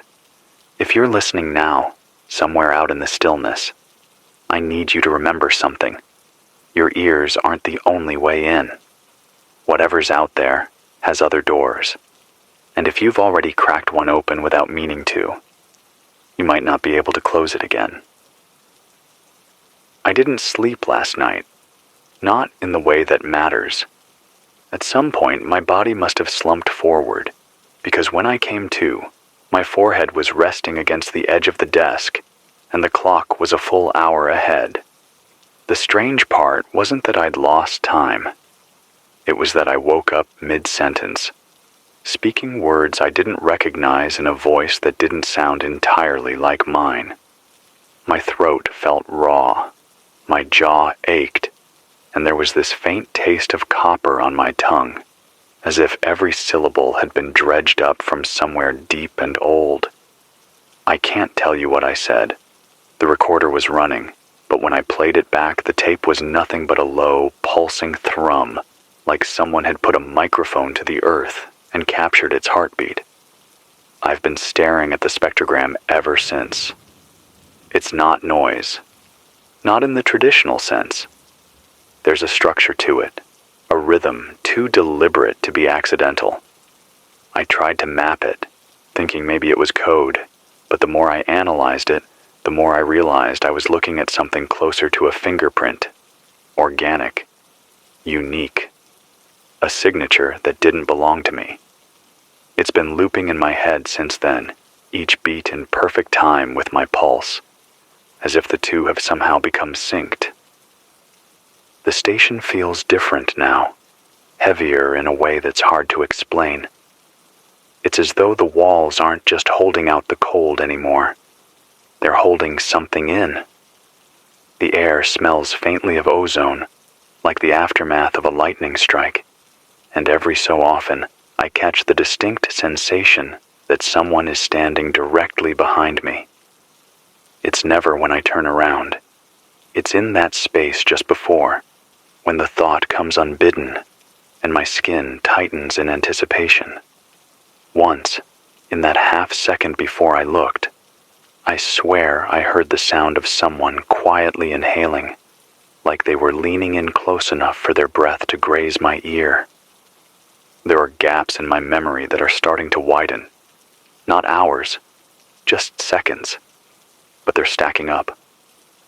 I'll reach for the mic to speak, only to realize my hand is already lowering it again. The words long gone, the moment erased. Sometimes I think I catch the faintest echo of my own voice in the static afterward, repeating something I didn't mean to say. If this is happening to you, if you've noticed the days beginning to fray at the edges, write everything down. Say it out loud. Anchor yourself to the present in any way you can, because whatever this is, it's patient, and it's waiting for you to drift just far enough for it to step inside. The problem with staying awake too long is that reality starts to slip, not in sharp, dramatic ways, but in slow, imperceptible ones that you don't notice until you're already past the point of return. I've been riding that edge for days now, fueled by coffee gone cold in the mug and the quiet dread of what might happen if I actually let myself fall asleep. My hands shake when I hold the pen, not from fear, or at least not directly from fear. It's the way my body seems to want to obey some other rhythm, like it's learning a new tempo from something unseen. Even now, writing these words, I can hear that same low pulse I recorded 2 nights ago, thudding in time with my heartbeat, embedded somewhere beneath the hum of the station's old equipment. It's subtle, but once you notice it, you can't unhear it. It's not in the air ducts, not in the wires. It's coming from the ground itself. When I press my palm to the floor, I swear I can feel it, faint and steady, like the building is breathing under my feet. I've started to wonder if this place wasn't built here by accident. The station sits on bedrock, an anchor point in a sea of shifting soil, and I can't shake the thought that maybe, just maybe, someone chose this spot because they knew what was beneath it. The way the walls vibrate late at night, the way the signal sometimes carries more than it should. It all feels like pieces of a puzzle I'm not sure I want to finish. The voices in the static are getting clearer too. Not loud, not even constant, just a single word here and there, woven through the hiss like threads of silver. Last night I heard my name. It didn't sound threatening. If anything, it sounded almost welcoming. But there was a weight to it, a pull that made my head dip forward as though I might lean closer to hear better, as though my body wanted to move before I gave it permission. That scared me more than the voice itself. Losing control of your own reflexes, even in small ways, is how it starts. I think about the people still listening out there. I wonder if they hear it too. If that same pulse is threading through their radios, syncing with their hearts. I haven't told them. I don't know how to. You can't exactly warn someone about something you can't even define without sounding like you've already gone under. So I keep talking, keep filling the air with words, because silence feels dangerous now. It's in the quiet that it gets stronger. And if I stop speaking for too long, I'm afraid it won't just be my voice coming through when the microphone picks up again. I've started to notice a pattern in the nights here, though I can't tell if it's something natural or something learned. Around 2 in the morning, the air in the studio seems to thicken. Not in a dramatic supernatural way. There's no sudden drop in temperature or flash of light, but in a slow creeping shift, like humidity pressing against the skin. My breath feels heavier. My throat works harder to draw in air, and somewhere in that haze, the pulse in the floor becomes more pronounced. It's not a sound anymore, not exactly. It's a sensation, a pressure that pushes upward into my bones, as though the station itself is trying to communicate through touch. I can't decide if it's comforting or invasive, only that it's persistent, and that resisting it leaves me exhausted. What worries me most is how my body is starting to anticipate it. I can feel myself relaxing into the rhythm before I even realize it's there. My shoulders drop, my jaw unclenches, my heartbeat matches the tempo without effort. It's like standing in the shallows and letting the tide carry you, not because you've chosen to, but because it's easier than fighting the pull. The first time I felt it, I forced myself to snap out of it, to speak loudly into the mic and break whatever spell it was weaving. Now I find myself pausing mid-broadcast, letting the silence hang for a beat too long, just to feel the floor's response, like some strange call and answer. And every time I do, I feel it linger longer afterward, as if it's pleased. The voices in the static aren't just clearer now. They're coordinated. I don't know how else to describe it. They don't speak over one another, and they never interrupt me while I'm talking. It's always in those quiet moments when my mind drifts, when my thoughts blur just enough for them to slip through. Last night, they didn't just say my name, they told me to stay. Just that one word, spoken like it was both a command and a promise. And the worst part? I wanted to obey. There was a warmth in it, a sense of belonging so complete that it felt dangerous to question. For a few seconds, I forgot the world outside the station entirely. Forgot the empty streets, the blacked out city, the way the air smells like metal after the rain. I forgot all of it, because in that moment, here felt like the only place that mattered. I can't shake the thought that maybe this is how it works, how it spreads. Not through violence or force, but through quiet invitation, through making you want to stay, want to listen, want to be part of whatever it is that's calling from beneath. And if that's true, then maybe I've already let it in. Maybe I've been broadcasting more than just my own words for a while now. Maybe you've already heard it without knowing, and maybe that's why you're still listening. I don't know when the calls started changing. At first, they were just the usual late-night voices, tired, lonely people checking in from whatever corner of the country still had a flicker of power and a working radio. Some would tell me about the weather where they were, or the last time they'd seen a working store, or how the streets looked from their apartment windows. But lately, there's been a shift. The voices are slower now, softer, like they're conserving energy, or like they're speaking from someplace deep and insulated where the outside world barely matters. They pause longer between words, as though they're listening to something else while talking to me. And more than once, I've heard them finish a sentence in unison with the static, like the static knew exactly what they were about to say. Last night, a man from Ohio called in. He didn't give his name, and I didn't ask. He said he'd been driving for 2 days, trying to find somewhere with lights on, somewhere that felt alive. I thought I'd find it in the city, he told me, but the city was quieter than the highway. He sounded confused, not frightened exactly, but unsettled, like the silence was too complete to make sense. And then, after a long pause, he asked me if I could hear the floor breathing. I almost dropped the mic. I hadn't told anyone about that. Not once. I wanted to ask him how he knew.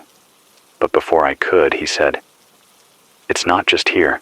It's in the car. It's under the road. I think it's been moving for a while now." The line went dead before I could respond, leaving me staring at the receiver like it might start talking on its own. Another call came in right after. A woman this time. Her voice so faint I had to lean in close to the monitor just to catch it. She said she'd been lying in bed when she woke up to find the mattress subtly shifting, like the springs were responding to her breathing. She thought it was her imagination, until she realized the rhythm was wrong. It wasn't matching her breath. It was slower, deliberate. She swore she could feel it waiting between beats, as if anticipating her next inhale. "I didn't move," she whispered. And then I heard it, faint through the floorboards. "Your broadcast," like it was coming up from under me. I keep replaying those calls in my head, not because I'm trying to make sense of them, but because part of me is afraid I already understand. It's not just in here anymore. The pulse, the voices, the warmth. It's spreading outward, seeping into the spaces we trust most. Our homes, our beds, our cars. We think we're safe in those places because they're familiar, but maybe that's exactly why it chooses them. Maybe it needs you to feel at ease before it can settle in. And maybe broadcasting isn't just telling people what's happening. It's helping it happen. If this keeps up, I'm not sure I'll be able to tell where I end and the signal begins.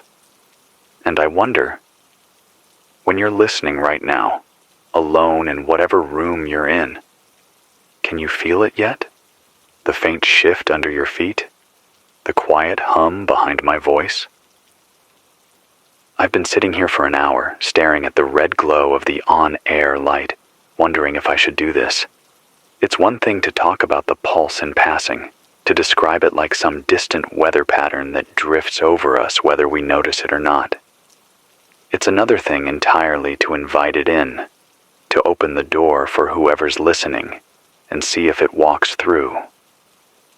But I keep thinking about those calls. The man from Ohio, the woman with the mattress, and I can't shake the feeling that we're already halfway there. Maybe the pulse doesn't need an invitation. Maybe it's been knocking on the door this whole time, and we've just been pretending not to hear it. So I reach for the mic, take a slow breath, and tell anyone tuned in tonight that I want to try something. I keep my voice low, steady, the way you do when you're coaxing someone closer without scaring them off. Wherever you are, I say, I want you to turn off every other sound. No TV, no music, no appliances humming in the background. Just sit there with me for a minute. I give them time. I can almost feel the country holding still. Kitchens gone silent, radios alone in the dark, people shifting in their chairs as the room tightens around them. "Now," I continue, "put your hand on something solid. The floor, the wall, the frame of your bed. Don't tap, don't move, just feel. I let the line fall quiet for a long stretch, letting the static fill in for my words. The kind of quiet that isn't really quiet at all. It's the sound of something breathing between the noise. And I swear to you, I can feel it here too. Through the steel legs of the table, up into my arms, a slow rhythm that isn't my heartbeat. My throat goes dry, but I keep speaking, my voice a notch lower now. If you feel it, even the faintest ripple, breathe with it. Match it. Let it set the pace. The phone line lights up almost immediately, not with the usual staggered calls, but all at once, like the pulse itself flipped the switch. I answer one at random, an older man from Kansas who says he's sitting on the wooden floor of his porch. It's in the boards, he murmurs, like a drum. My breathing. It's keeping time with it without me trying.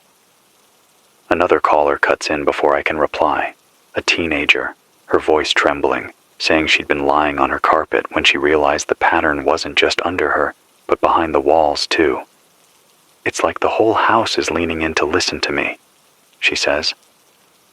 I don't know how long we sat in that shared stillness, the lines open, my voice just one more layer over whatever was underneath. But when I finally broke the silence, I realized something chilling.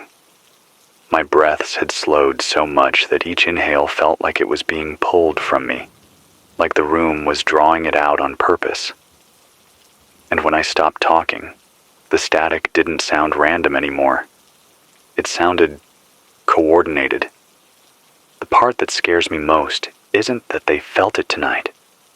It's that I don't think they'll be able to stop feeling it now. Once you match the pulse, I think it stays with you. Even when the broadcast ends, even when you think you're alone. The first call came less than 20 minutes after I signed off. I was still in the booth, letting the hum of the old equipment settle, when the red call light flickered. I almost didn't answer. Station policy says to leave the lines closed after hours, but something in me couldn't ignore it. On the other end was a voice I recognized immediately. The man from Kansas, the one who'd felt the pulse in the boards of his porch. His tone was different now. Not curious, not uncertain, tight. He didn't waste time with pleasantries. It's not in the porch anymore, he said. It's out here with me. He told me that after we'd gone off air, he'd stayed sitting on the floor, waiting for that faint thump to fade. But instead of fading, it had changed. It had grown sharper, like footsteps coming closer through soil. He said he got up and stepped outside, thinking maybe the sound was coming from the earth itself, that maybe the whole plane was resonating like a giant drum. But once he crossed his yard, the pulse didn't stay behind in the porch. It came with him, following as if it had been attached all along. It's not just under my feet now, he whispered, and I could hear the wind pulling at his voice, the open expanse of the prairie around him. It's circling me. I asked him what he meant, and there was a pause, a long, brittle pause, before he said, "You ever have someone walk around you in the dark? You can't see them, but you know where they are because of the way the air shifts? It's like that. Only every time it passes behind me, the sound drops into my chest for a second, like it's trying to sync up again." I tried to keep my own voice steady, telling him to describe exactly where he was, but he kept losing his train of thought, getting caught in these strange little gaps, as if something was pulling him away mid-sentence. Then there was this sound, not quite static, not wind, not anything my brain could sort into a category. It was a low, rolling thrum, too even to be natural. like the heartbeat of something enormous moving just below the surface of the world. And when it faded, his voice came back on, softer, slower. "I think it wants me to walk," he said. "I think it's been wanting that all along." The line went dead before I could stop him. I sat here for a long time after, staring at the phone, realizing that if the pulse could follow him off his porch, it could follow anyone. It could be out there now, weaving through neighborhoods, down empty roads, across fields, looking for others who've already matched its rhythm. And the worst part? If you've matched it once, maybe you don't have to hear it anymore to obey it. Maybe your body already knows the steps. I didn't sleep after that call. Not even a little. Every time I closed my eyes, I kept thinking I could feel it. That faint, steady push deep in my chest, like my own heart was borrowing someone else's timing. I told myself it was just in my head, just adrenaline, but the more I tried to ignore it, the more it seemed to grow. And then, just before dawn, the phone lit up again. Not one call, 5 at once, all stacked in the queue. When I picked up the first, it wasn't the man from Kansas. It was a woman from a town I know sits nearly 600 miles from him, and her first words were almost exactly the same as his. "It's not staying where it started." She told me it began the night before, as she was sitting on her back step in the dark, trying to cool down from a heat wave. She heard a slow, even knock from under the concrete, faint but deliberate, as if something was feeling for the right spot to come through. She thought it might be a burst pipe or an animal in the crawl space, until it started keeping time with her breathing. She stood, moved to the edge of the yard, but the sound came with her, just faint enough that she kept doubting it was real. And then she stepped onto the dirt lot next door, and the sound changed. It sank into the ground, then rose into her body, the way a tuning fork hums when it's struck. She said it kept her rooted there until a neighbor called out to her from the street, breaking whatever trance had started to form. The next caller, different city, different state, had a story that overlapped in a way I wish it didn't. He hadn't heard anything. He'd seen it. He was parked in an empty lot on the edge of town eating takeout when his headlights caught movement in the dust, ripples spreading in a perfect circle as if the ground itself were shivering. He leaned forward, thinking maybe it was just heat distortion, but then the ripples tightened into a pulse, slow and precise, like a signal. And then, this part made my skin crawl. He said the ripples began moving toward him, not the wind, not water, just dry earth shifting in a wave that came straight for his truck, stopping exactly at the front tires, and staying there, as if waiting. 3 more calls followed, all before sunrise, all describing the same impossible thing. The pulse moving, seeking, drawing closer. None of these people know each other. They live in cities hundreds of miles apart, and yet they all described the exact same sensation, that once you match its rhythm, it doesn't need to be in the ground anymore. It can be in you. I've been watching the clock all morning. The intervals between calls are shrinking. The map on my wall is starting to look like a disease chart. Dots spreading outward from places that should have nothing to do with one another. And I keep wondering, if the thing behind this pulse wanted to move faster, it wouldn't need to cross the land at all. It could just ride inside the people it's already taken. It started with the streetlights, not a blackout. Those I've seen before, but something far stranger. One by one, they began to breathe. The sodium bulbs along Main Street swelled in brightness, then dimmed, then swelled again, each cycle perfectly synchronized, like the town had been plugged into one massive lung. I would have chalked it up to a bad transformer if it weren't for the fact that the pattern matched the pulse we'd been hearing about all week, down to the exact timing. You could stand in the middle of the road, close your eyes, and feel the light on your skin rise and fall with the beat. And it wasn't just the lights. An hour later, I got a call from a man working late in a machine shop. He said every piece of equipment, from the smallest drill press to the massive hydraulic lifts, had started vibrating in unison, even the ones disconnected from power. He swore the shop's metal walls were listening to something, like the whole building had turned into a speaker. He put his hand against the steel and said he could feel it pressing back, the way you can feel bass from a concert in your chest. He left right after that, but not before noticing that the vibration in the walls matched the one in his own body. He didn't say this part out loud, but I could hear it in his voice.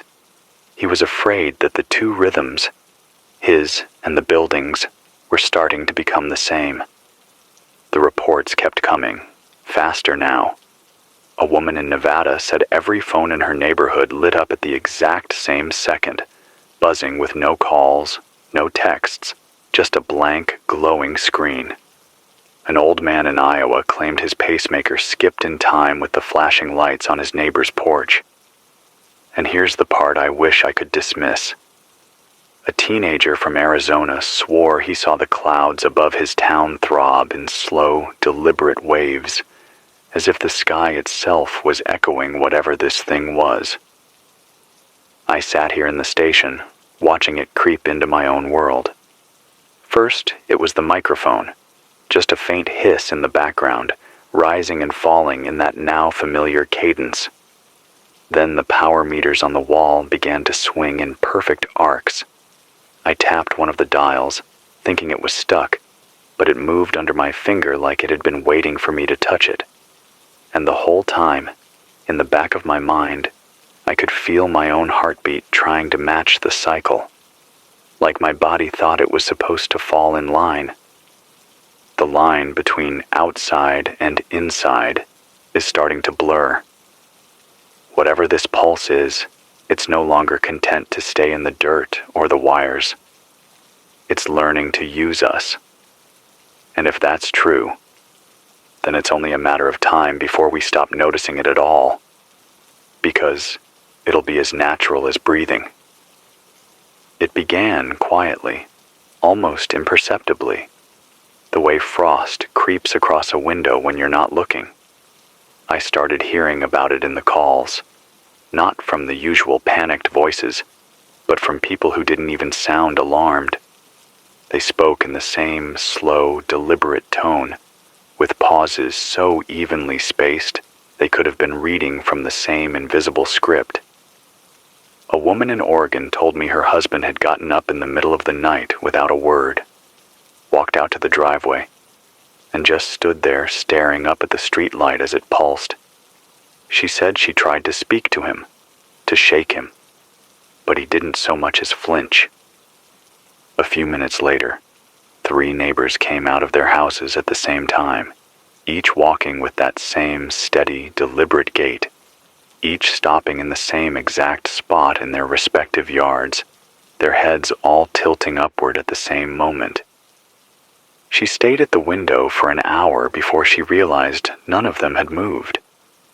Another caller, a long-haul trucker from Wyoming, said he'd pulled over at a rest stop in the dead of night and found a line of people standing by the vending machines, not buying anything, not moving, just facing the glass. He thought they were homeless or lost travelers until he noticed that every single one of them was swaying. Left, right, at the same measured pace. He walked closer, and they all stopped at once, not gradually, not like they had noticed him, but as though someone had flicked a switch. Then, without a word, they turned in unison and walked away into the dark, disappearing into the sagebrush like they'd never been there at all. I'd like to tell you These stories sounded far-fetched. But then I saw it for myself. Out past the station, across the empty lot where the old grain silos lean into the wind, there's a row of rusted-out trailers no one's lived in for years. Tonight, they weren't empty. I counted 6 figures, men and women, standing in the shadows between the trailers. They weren't speaking. They weren't moving. They were just there, each of them facing the same direction, each with their head slightly cocked, as though listening for something I couldn't hear. The light from the old lamppost flickered in its slow, heavy rhythm, and I swear, every time it brightened, I saw their chests rise. Every time it dimmed, they exhaled. What chills me most isn't what they were doing. It's what they weren't doing. No blinking, no shuffling, no human fidgets. It was like watching mannequins breathe. And as I stood there in the doorway, I felt that same low vibration in my ribs. That same quiet tug to fall into step with whatever was pulling them along. I keep thinking about what happens when enough of us match that rhythm. When the beat doesn't just echo in the machines, or the lights, or the sky, but in every single one of us, all at once. And I wonder if, by the time we notice, it'll already be too late to stop. It didn't take long before the stillness turned into motion, and not the kind that felt random or accidental. The first real account came from a farmer outside Laramie. He called in just after dusk, his voice thin but steady, telling me how he'd watched a line of figures moving across his north field. They weren't running. They weren't wandering. They were walking in perfect formation. 20 of them, maybe more, spread evenly like soldiers on a silent march.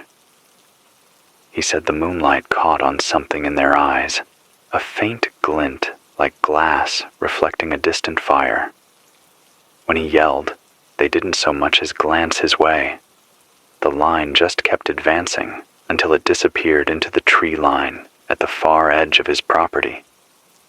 The strange part, he said, was that the ground was soaked from earlier rain, but when he went out there with his flashlight, there were no footprints, not one.